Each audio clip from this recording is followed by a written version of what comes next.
हमारे चैनल पे आपका स्वागत है। तो आज ये पहली क्लास है नर्सिंग फाउंडेशन की, फंडामेंटल ऑफ नर्सिंग की। तो सबसे पहले हम ये जानेंगे कि नर्सिंग होता क्या है, मतलब इंट्रोडक्शन ऑफ नर्सिंग। ठीक है, नर्स क्या है, नर्सिंग क्या है, स्कोप क्या है, उसके फंक्शंस क्या है, ठीक है, रोल्स क्या है। तो सबसे पहले हम बात करते हैं नर्सिंग। ठीक है, नर्सिंग का हम सबसे पहले जानेंगे नर्स क्या होती है। ठीक है, नर्स एक पर्सन, ठीक है, एक इंसान, कोई भी व्यक्ति हु इज ट्रेंड, ठीक है, जिनको ट्रेनिंग दी गई हो या वो ट्रेंड हो, ठीक है, टू लुक आफ्टर सिक और इंजर्ड पीपल, जिन्हें नीड है केयर की, ठीक है, नीड फॉर केयर।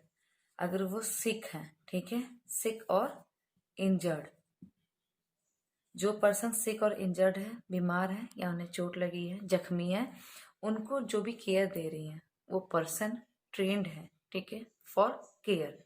तो वो हो जाते हैं नर्स। ठीक है,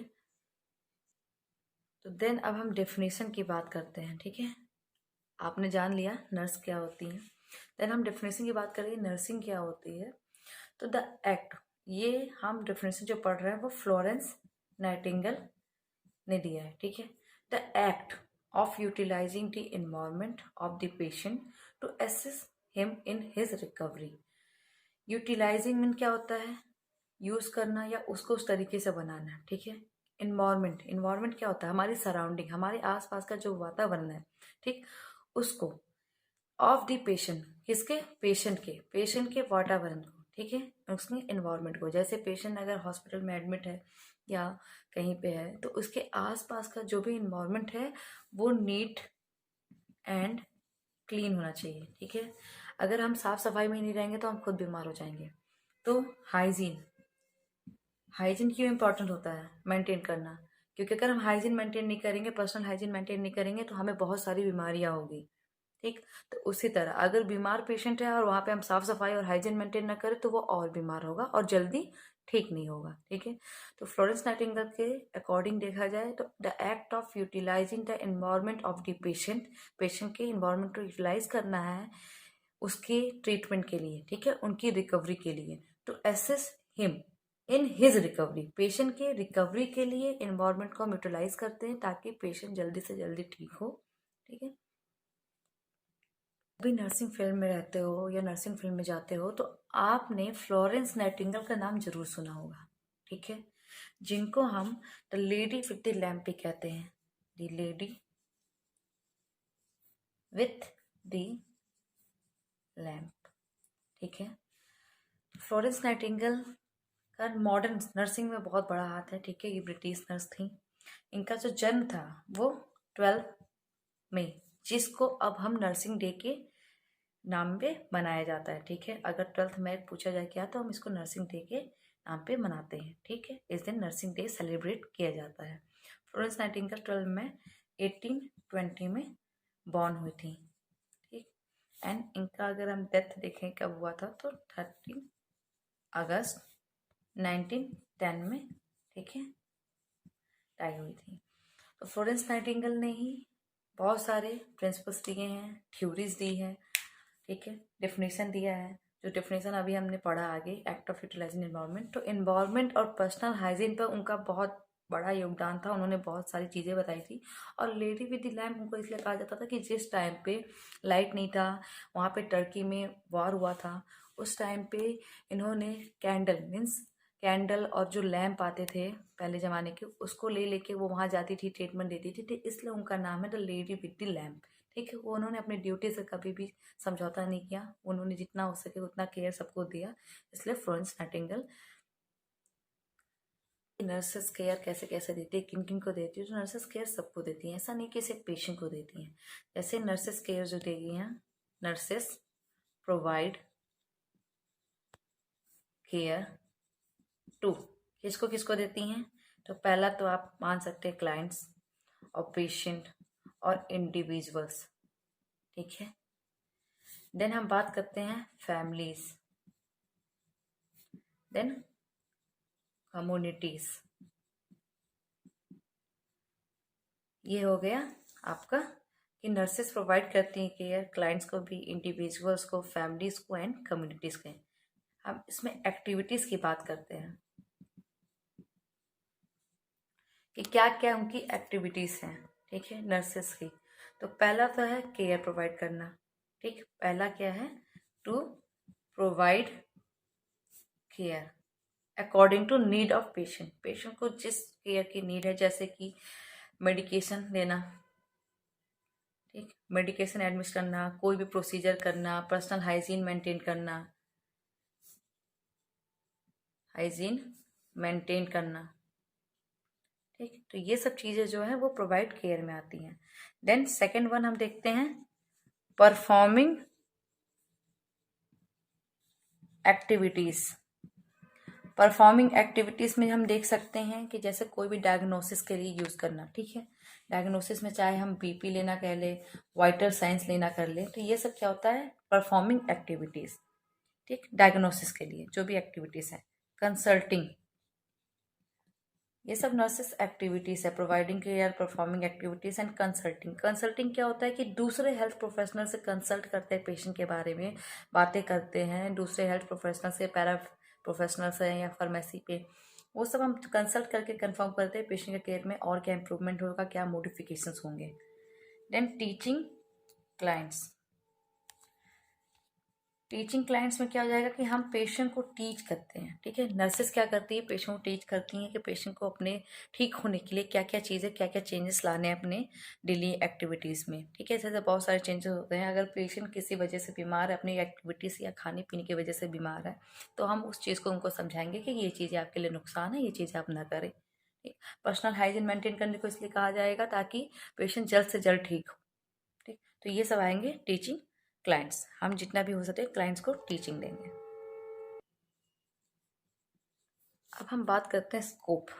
ठीक है, स्कोप में होता है कि नर्सिंग का स्कोप क्या क्या है, स्कोप ऑफ नर्सिंग। ठीक, स्कोप ऑफ नर्सिंग में सबसे पहला तो आ जाएगा हॉस्पिटल्स, हॉस्पिटल और क्लिनिक्स। ठीक, क्लिनिक्स एंड हॉस्पिटल में नर्सेस होती हैं, स्टाफ नर्स होते हैं। ठीक, तो हॉस्पिटल्स एंड क्लिनिक्स में स्कोप सबसे पहला स्कोप है। Then nursing homes, health department में। ठीक, हॉस्पिटल क्लिनिक में हो गया, नर्सिंग होम्स में नर्सेस का क्या काम है, हेल्थ डिपार्टमेंट है। देन मिलिट्री नर्सिंग, मिलिट्री में भी नर्सेस का बहुत स्कोप है। ठीक है, मिलिट्री में भी नर्सेस आती है, वैकेंसीज आती हैं। कम्युनिटी सेंटर्स, ठीक है, जैसे कि SC, PSC, CSC, ठीक है, डिस्ट्रिक्ट हॉस्पिटल्स, ये सब में नर्सेस के रोल्स हैं, स्कोप हैं। इंडस्ट्रियल, इंडस्ट्रियल एरिया पे भी है। ठीक, नर्सिंग इंस्टीट्यूशंस, जितने भी नर्सिंग इंस्टीट्यूशंस हैं, जैसे कि वहाँ पे पढ़ाने के लिए हो गया, ठीक, टीचर हो गए, तो नर्सिंग ट्यूटर हो गया। ठीक, यहाँ पे नर्सिंग ट्यूटर, नर्सिंग इंस्टीट्यूट, जो भी कॉलेजेस होते हैं, इंस्टीट्यूट्स होते हैं, वहाँ पे पढ़ाने के लिए नर्सिंग इंस्टीट्यूशंस में नर्सिंग ट्यूटर की जरूरत पड़ती है। ठीक, तो ये स्कोप्स हैं। और हम बात करें तो जेडियाट्रिक, पीडियाट्रिक नर्सेस, ये सब अलग अलग तरीके से हैं। जैसे जेडियाट्रिक क्या होते हैं, जो ओल्ड एज्ड पीपल होते हैं, उनकी केयर के लिए। पीडियाट्रिक जो बच्चे होते हैं, उनकी केयर के लिए स्पेशल ट्रेनिंग आती है। साइकेट्रिक नर्स होते हैं, साइकेट्रिक नर्सेस होती हैं स्पेशल ट्रेनिंग के साथ, जो साइकेट्रिक पेशेंट, जो मेंटली इल पेशेंट, तो उनको ट्रीटमेंट देते हैं। तो ये सब स्कोप्स हैं, बहुत सारे ऐसे स्कोप्स हैं। Then research, then research centre में भी नर्सेस का बहुत बड़ा योगदान है। तो ये सब स्कोप्स हैं। ठीक, और भी हम स्कोप्स ऐड कर सकते हैं, लेकिन इतना सफिशिएंट है स्कोप ऑफ नर्स है। ठीक है, किस किस क्षेत्र में नर्सेस का क्या क्या योगदान है।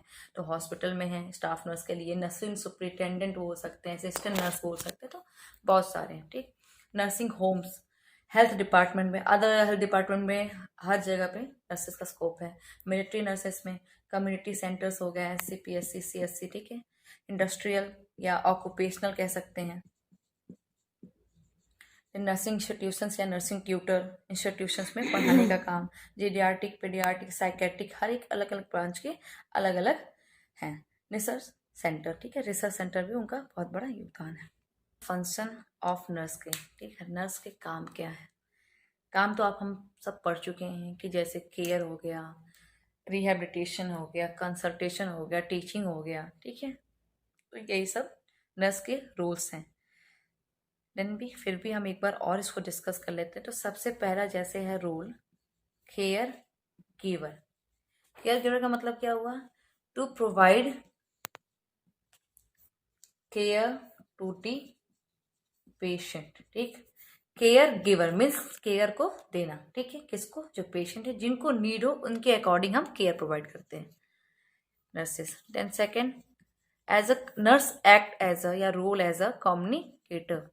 कम्युनिकेटर मीन्स क्या होता है, शेयरिंग आइडियाज, आइडियाज को शेयर करना from one person to another, okay. Ideas, information जो भी होंगे वो एक पर्सन से दूसरे पर्सन को शेयर करना कम्युनिकेशन होता है। तो कम्युनिकेटर नर्स एक्ट करती है मीन्स एक हेल्थ प्रोफेशनल से दूसरे हेल्थ प्रोफेशनल से बातचीत के दौरान एक दूसरे का आइडिया शेयर करना, इन्फॉर्मेशन शेयर करना और उसको गेन करके जो भी ट्रीटमेंट के पर्पज के लिए यूज करना, ये होता है कम्युनिकेटर, ठीक। चाहे हम फैमिली से डिस्कस करें, चाहे हम दूसरे हेल्थ केयर से, चाहे डॉक्टर से डिस्कस करें, तो वो कम्युनिकेटर होता है, nurse act as a communicator. Then teacher, teacher क्या कर रही हैं, टीच कर रही हैं, किसको, टीच टू दी क्लाइंट, उनके बेटर हेल्थ के लिए, प्रमोट के लिए, ठीक है, जो भी उनको अच्छे से ठीक होने के लिए टीच करती हैं कि पेशेंट को क्या क्या चीज़ें करनी चाहिए, उनके लिए क्या क्या चीज़ें राइट है और क्या क्या चीज़ें रॉन्ग है। तो वो नर्स उनको बताएंगी, जैसे किसी पेशेंट को लिस्ट में बता दिया गया ये डाइट फॉलो करना है, तो ये डाइट क्यों फॉलो करना है, डाइट क्यों जरूरी है, क्या क्या इससे फायदे, क्या क्या नुकसान है, हमें ये बताना है, टीच करना है पेशेंट को उनके डिजीज के अकॉर्डिंग, ताकि पेशेंट वो चीजें फॉलो करे और जल्दी से जल्दी ठीक हो, जो भी हेल्थ टिप्स होते हैं, ठीक है। क्लाइंट एडवोकेट, वर्क मतलब कि क्लाइंट एडवोकेट, एडवोकेट मीन्स क्या होता है, क्लाइंट को प्रोटेक्ट करने के लिए, टू प्रोटेक्ट दी क्लाइंट, ठीक है। नर्स एक्ट करती है, नर्स का रोल जो होता है, फंक्शन होता है, वो क्लाइंट एडवोकेट ही ऐसा होता है, क्लाइंट के लिए वो एडवोकेट का काम करती हैं, उनके राइट्स के लिए, उनको कोई भी प्रॉब्लम होता है उनको प्रोटेक्ट करती हैं, ठीक है, किसी भी चीज से बचाना, ठीक। काउंसलर, काउंसलर मीन्स कंसल्टेशन, कोई भी प्रॉब्लम, चाहे कोई भी साइकोलॉजिकल, पेशेंट को कोई भी साइकोलॉजिकल स्ट्रेस होता है तो उस स्ट्रेस के लिए कंसल्ट देना, ठीक, आइडियाज देना, advice, advice give to the patient, ठीक है। कोई भी साइकोलॉजिकल स्ट्रेस होगा पेशेंट को, चाहे उनकी बीमारी से रिलेटेड या कोई भी चीज़ें से रिलेटेड, तो उनको एडवाइस देना, कंसल्टेशन देना फॉर सॉल्व के लिए, उनके सॉल्यूशन के लिए। लीडर, मैनेजर, ठीक है, ये सब चीज़ें आपका वही आएगा कि एक जो नर्स होगी वो एज अ लीडर काम करेगी, एज अ मैनेजर काम करेगी, वो हर एक चीज़ को मैनेज करने आना चाहिए, ठीक है। देन एज अ रिसर्चर, आपने पढ़ा ही था, ठीक। एट द एडमिनिस्ट्रेशन, सारे काम जो भी एडमिनिस्ट्रेशन लेवल पे होते हैं उनको वो वर्क करने आना चाहिए। तो ये सब चीज़ें जो है फंक्शंस हैं, ठीक। जैसे केयर गिवर पढ़ा आपने, कम्युनिकेटर पढ़ा, teacher, client advocate, counsellor, leader, manager, researcher and administrator, ये सब चीज़ें हैं कि नर्स को अंदर ये सब खूबियाँ होती हैं। आपने इतने सारे पॉइंट्स देख लिए। तो फ्रेंड्स, अगर कोई भी डाउट है अभी आपके हमारे क्लास में तो हमें कमेंट करके ज़रूर बताएं और हमारे चैनल को सब्सक्राइब करना ना भूलें। Thank you friends.